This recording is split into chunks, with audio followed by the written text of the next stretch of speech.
Anyway, I had suggested a couple of other talks, but they said you have to talk about the Big Bang because everybody likes it. And we want to be up to date. And so the only recent talk I had is from 3 weeks ago. Unfortunately, it's a half-hour talk, so I have to speed up here. I actually gave a talk at the DIPC, the National Institute for Physics. So it's a highly technical talk.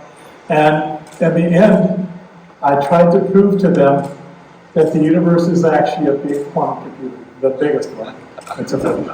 Unfortunately, that was a 30-minute talk, so I may not get to proving that for you guys, but keep your eye out. Keep your eye on what's going on. Okay, so this is a picture, one spatial dimension going vertically, one time dimension going horizontally. You can imagine a figure of rotation, so you can get 3 out of the 4 large dimensions that we live in, and it traces the whole history of the universe from the beginning of the primordial fluctuation, quantum fluctuation, that generated our universe. Then space and time were generated by inflation, and then we had a lot of complicated, interesting things going on, but it's a period where the universe is actually slowing down its expansion and large-scale structure is forming. And now you'll see later in the universe starts accelerating expansion again. So there's all kind of complicated things going on, and the question is why and how can we measure that? And when I used to give this talk 40 years ago, I could, in 1 hour, teach the students all of cosmology. Cannot do that anymore. We have actually made progress in 40 years. So let's go back 100 years to the 1920s, and I'll shorten it. We'll listen to Edwin Hubble, who came into the big question, the big debate that was going on then, and determined that the Andromeda Galaxy was not inside the Milky Way. So there were people that thought we lived in an island universe, and people thought that there were many galaxies out there. And he proved that the Andromeda Galaxy was quite far away. It was further away than physical size. He proved that the Milky Way galaxy and the Andromeda galaxies were actually separate bodies, and they were a similar scale. And they're co-orbiting around each other in what we call the local group of galaxies. There's some small galaxies.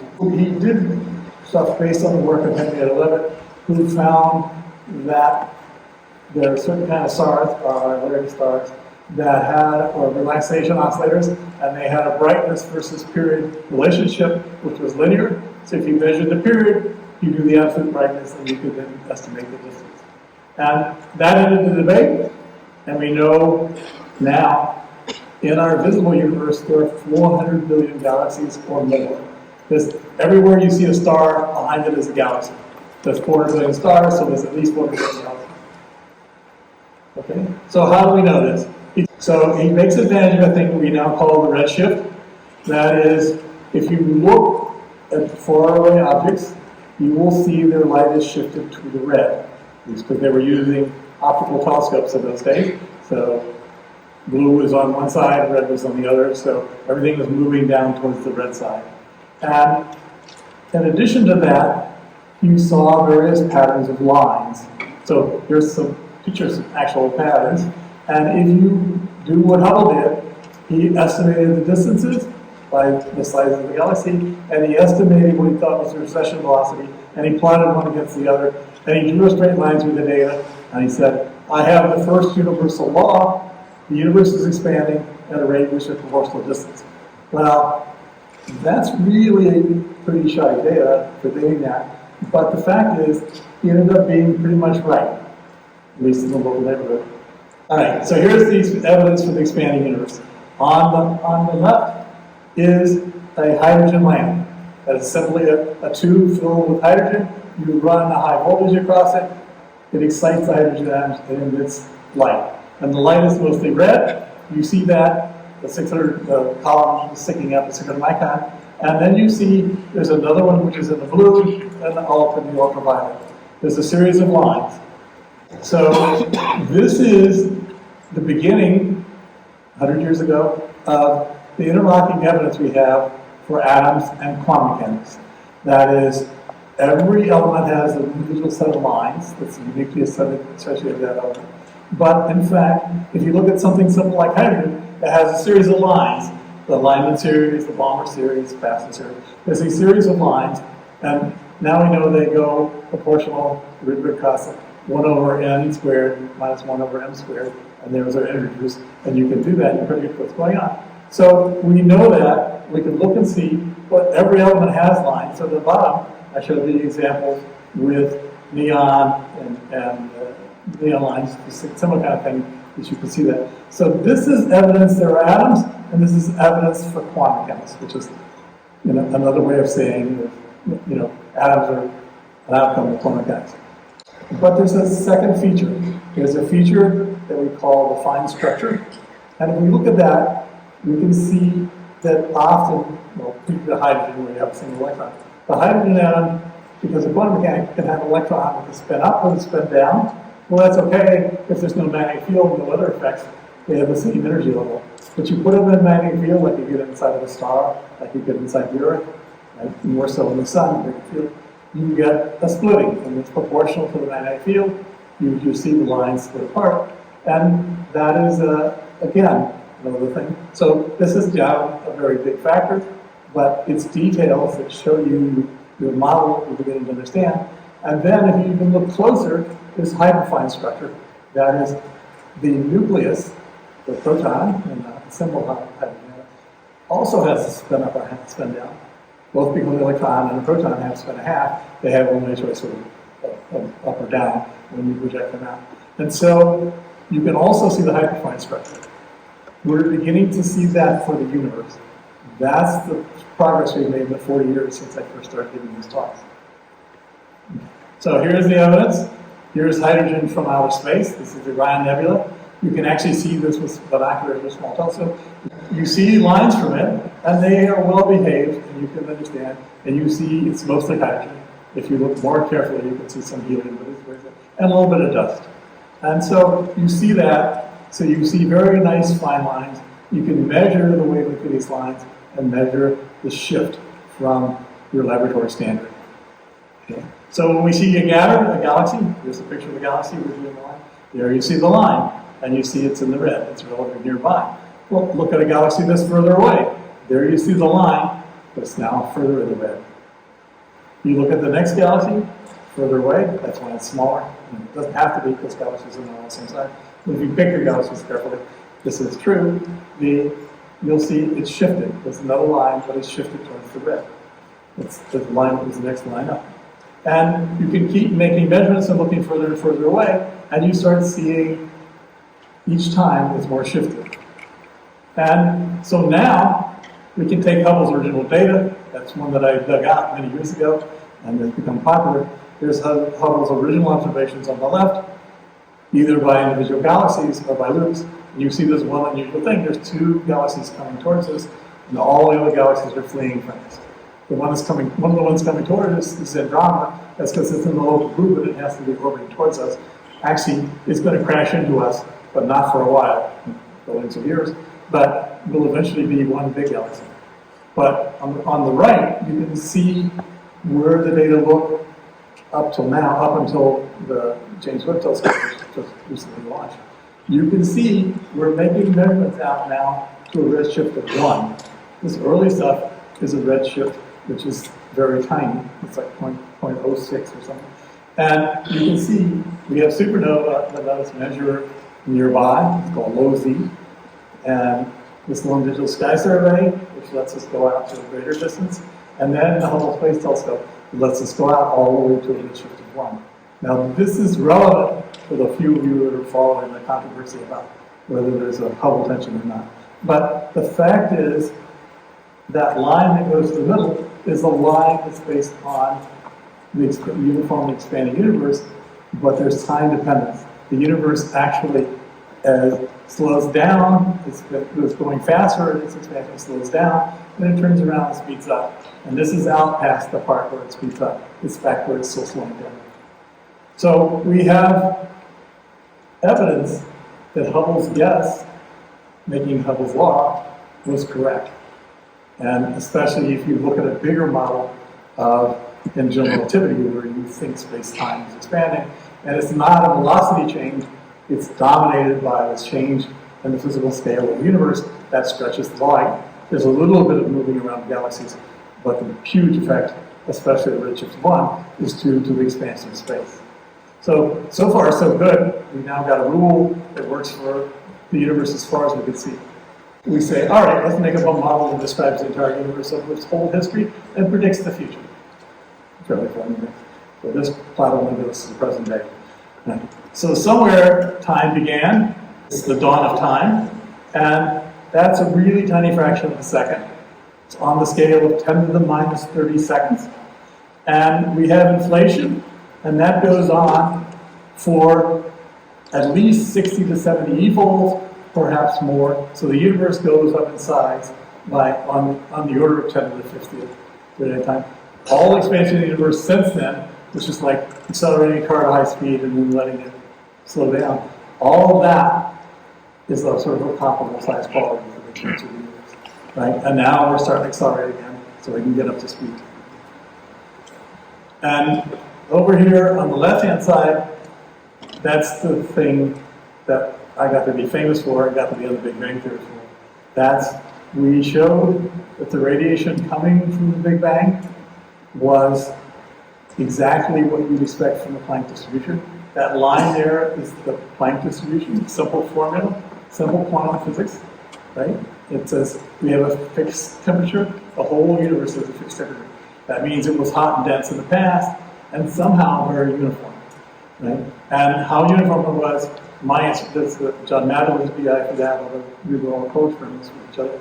The plots down below, the top one is a picture of a measurement of the signal coming from the universe.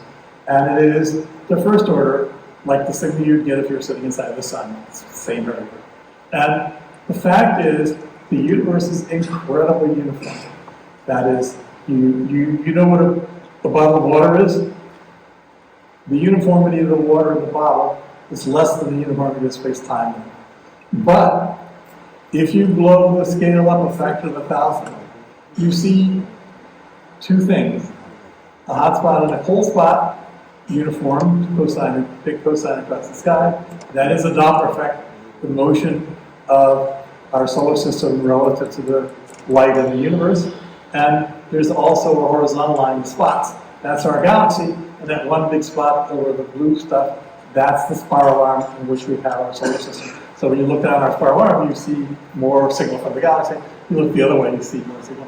That's the other side, near the red dot. And then if you take away that signal and go up, which is a part of 1,000, and go down another factor of 100, you see the bottom plot. The red thing across the center is the plane of our galaxy. We live in a spiral galaxy. And the blue, the yellow, and the red spots off the plane of the galaxy, those are primordial fluctuations that are left from the very beginning of the universe. Those are quantum mechanical fluctuations in the formation of space-time. And our own galaxy is a quantum fluctuation. The thing about galaxies is they're like students. They waste about 90% of their potential, but still they get to be a galaxy. So our galaxy, we rotate around at a speed which is around 200 to 300 kilometers per second. We really should be, if we were a big cluster where the potential is not wasted, the speed is around 1,000. Right? It's v squared. So a lot of the potential was dissipated, but there's some residual left, and there's a balance between kinetic and potential energy. That's why we have puffed up galaxies, and that's what we have. And so, all right, that means we're on the right track. There was the Big Bang. Somehow we got started. We had inflation, quantum mechanics of the inflation, that is quantum mechanics fluctuations because the horizon is so tiny, makes the structure of space-time. There are fluctuations in inflation potential itself, plus in the structure in space-time. In the metrical space-time, there are fluctuations, and those are the things that we have left today in terms of galaxies, clusters of galaxies, and primordial gravity waves from the beginning of the universe. Then we finally get to make protons and neutrons. We have to get into the quarks and so forth and get access to matter of random matter. But then we make protons and neutrons and we merge them together to make hydrogen and helium. and that's the primary material because we run out of time because of neutron lifetime. And we have to wait till we have stars to we can manufacture heavier elements and make some. Everything in this room is one sort of star. Because it's mostly not hydrogen and helium, it's mostly heavier elements. All the things in this room, everything was in a star once. Don't do that. And in fact, the heavy metals were probably, most likely, in neutron stars that merge and eject material. And then they got mixed into the material. So it's actually very interesting where the elements came from. And you've got credit for thinking about this, but Hoyle was partly right too. So we'll see what else we learn in the future. And eventually we got people. Right? Here's another example of research. Not everybody is doing the cosmological background, which I'll get back to, the light from the early universe. The Hubble is going out making a deep field view and looking what happens once those early perturbations have had a chance to grow for 1 billion years into gravity and start to form stars and galaxies. And so Hubble makes the Hubble Deep Field and the Hubble Ultra Deep Field, and these were, as far as we could see, except occasionally through gravitational lenses, in the universe before. But now I'll tell you, if I run going on, I'll tell you about James Webb Space Telescope, which was designed to be bigger, but also worked in longer wavelengths because further in the universe, further back in time, the more expansion, the more the wavelengths are stretched. So you've got to look into the near infrared in order to be able to detect the early generations of stars. But we have samples of the universe and spheres around us, which is samples of the universe as a function of time. Because you look out 1 billion light years, you're looking back 1 billion years. Look back 10 billion light years, you're looking back 10 billion years in history. You get a snapshot, and you get to see how the universe progresses and compares it to your model. You put these observations together and make, for example, a fit to a plot of how much is in ordinary matter, not ordinary, in matter, that is, things that are positive under gravity, and the cosmological constant or dark energy. You find that basically 1/3 of the energy content of the universe is in matter, and 70% of the universe is in the dark energy or the cosmological constant at this present time. This is a bit of a surprise, although not as good as much, because we started understanding that in 1998. Right? You guys were just born, or maybe not. And so we'll see. And you can do that both with what we call variant acoustic oscillations. I'll show you an example of variant acoustic oscillations from the cosmic microwave background and from the supernova, or you can use just simple clusters of galaxies, and you get the same answer in these kinds of things. So here's what I was saying about the energy budget of the universe. The dark energy is 70%, the dark matter is 25%, free hydrogen and helium, which are primordial materials from the Big Bang, are 4%. Stars are 0.5%. Right? The stars are what astronomers see at night with their telescope, but it's only 0.5% of the total energy budget of the universe. Neutrinos, which for a long time in my life people were saying this could be the missing matter, well, they're 1/3%. Neutrinos are almost as important as stars, but not quite. And the heavy element, like the Earth, they are less than 1/3%. I mean, the stuff in this room is rare. You guys are rare, we know, but everything is rare. Okay, so the interesting thing is sometimes math works, and general relativity, people argue about a lot. Einstein and de Sitter both had prejudice that the universe should be static, because the stars have been changed in the whole history of mankind. They're still the same stars in the sky. You read about it from, Babylonian astronomers and so on. But the fact is, the stars are changing. It's just much longer than human kind of history. And Alexander Friedman, who was a meteorologist, but a great mathematician, as our Russian friends here are, and used Einstein's equation and derived a thing for the expansion rate of the universe and for the acceleration of the universe based on its contents in terms of energy density and in terms of pressure. And he said, all the solutions I get are not static. Their universe is expanding or contracting. The static universe is very tricky. It's very unstable. And his stuff was ignored for a while until the matrix came along, and then people started paying attention. And he did publish in the right journal and in English, so it was an issue. But he's resurrected now as an important person. We have the maps. The first map is the map that my team made with our Cosmic Background Explorer satellite.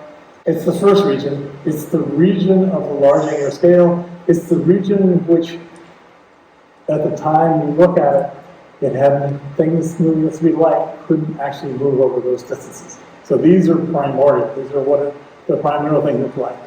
Now, when you get in closer, things can move around. There are there's small variations of energy density, but there's a very strong photon background. It blows those things apart. And so if you build perturbation in, it oscillates. Things are trying to pull together because of gravity. Things are trying to push apart because of the high energy photons. You get what we call the baryon acoustic oscillations because the electrons couple the most to the photons and the radiators. And so this next phase is the phase that we would call the baryon acoustic oscillation phase, although now I'll show you we have data out to 7 peaks. So there are lines, and these lines aren't as sharp as the hydrogen lines that we see from stars, but they're pretty sharp.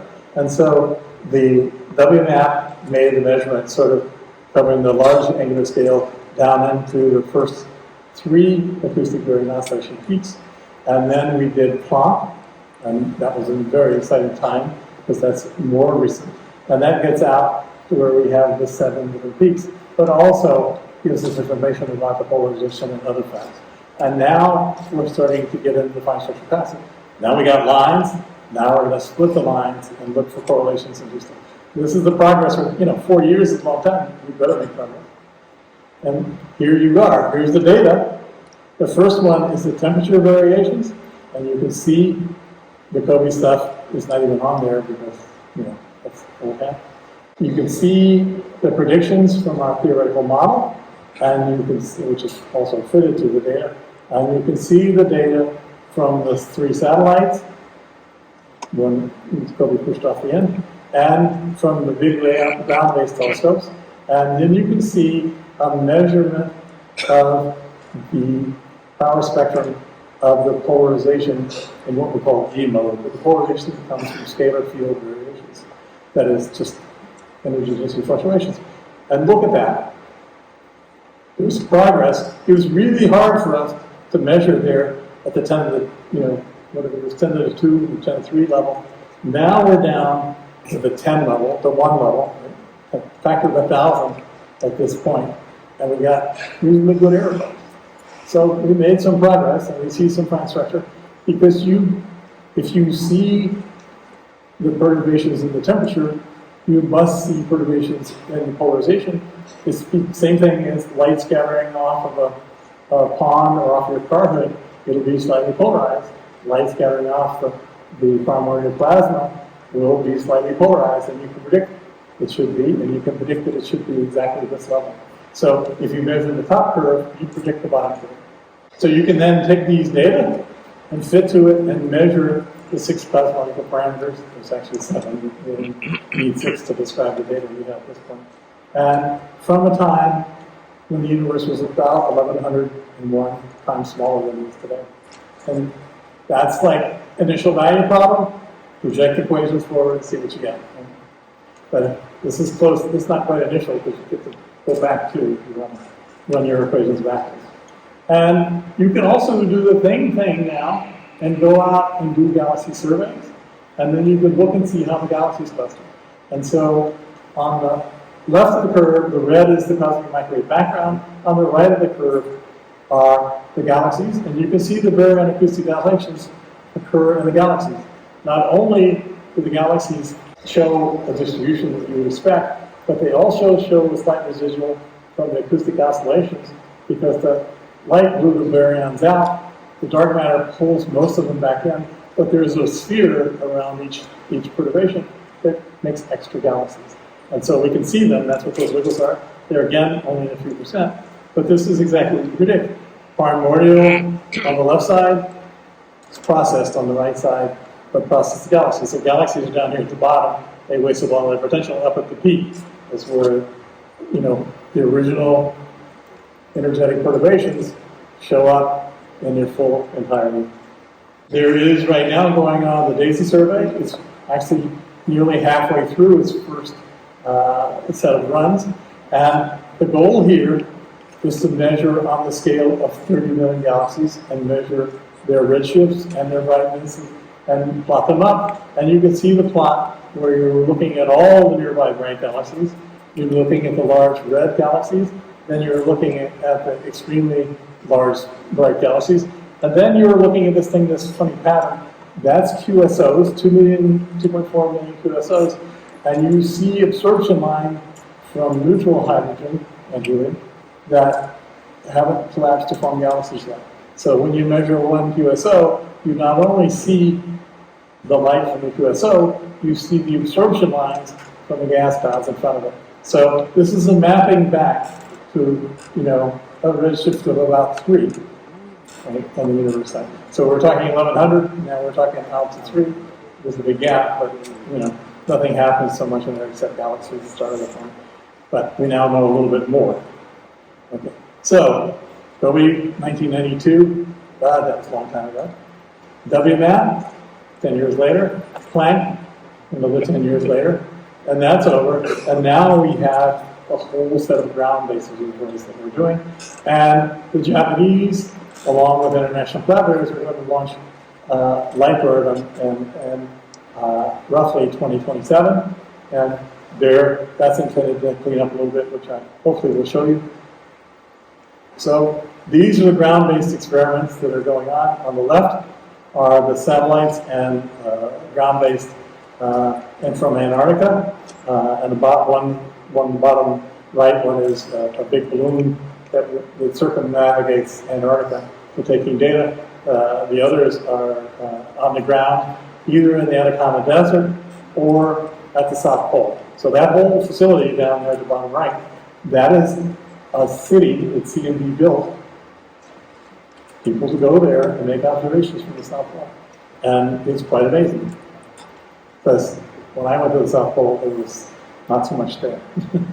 There are possible patterns in the polarization of the low cosmic microwave background. And they are called the E-modes, the things that come from gravitational potential, simple scalar gravitational potential.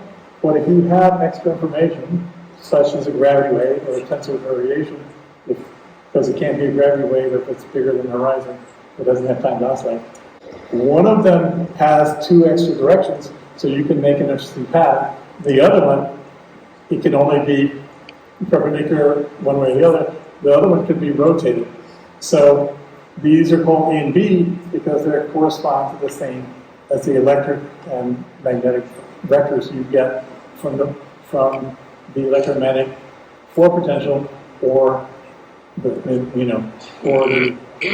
electric potential and the currents. And so we can look at that, and the only problem is that means you can predict what you should get from the scalar, but what should you get from yours? That depends on what the energy scale of inflation is, and that we'd like to know. I've been wanting to know that since 1992. We're still trying to make progress.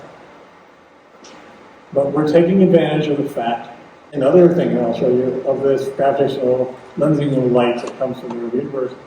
But there's also gravitational lensing of the cosmic microwave background because it passes through all the structures in the universe. And it's weighted by a current, which is the lensing distance or the proper distance. So there are differences in a cosmological thing.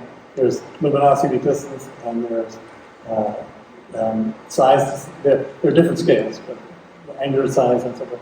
But the pattern you have at the real universe and the pattern you see is slightly swirled because of the gravitational lensing twists the thing around a little bit.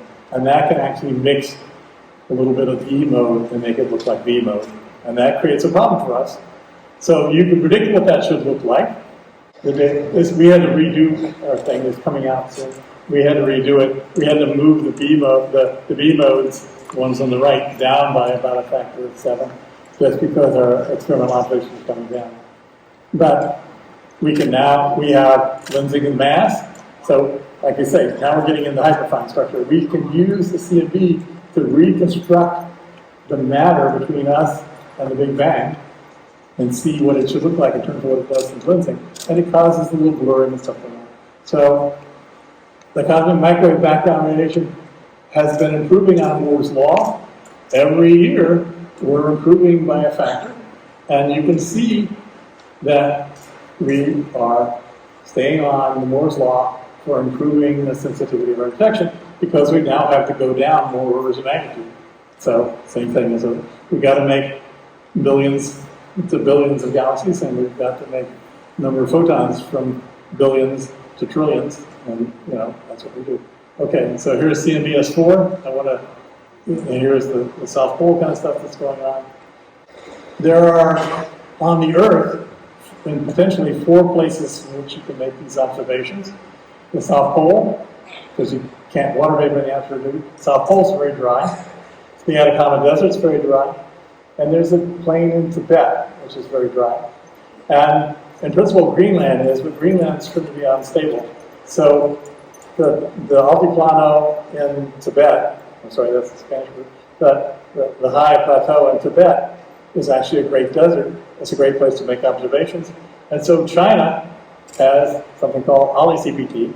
It's at a site which is going to be a telescope site, but it's also going to be that. And this is a picture of the site. So China's involved in it. Some of you guys could be involved in this. And this is the beginning of the building and the location for the CMB and for a couple of giant telescopes. And here was the crew that was there just before COVID came. And then COVID slowed this down, but it's going on. And now rivalry between countries has slowed down the delivery of detectors to this project. And China are having to build some of the detectors themselves.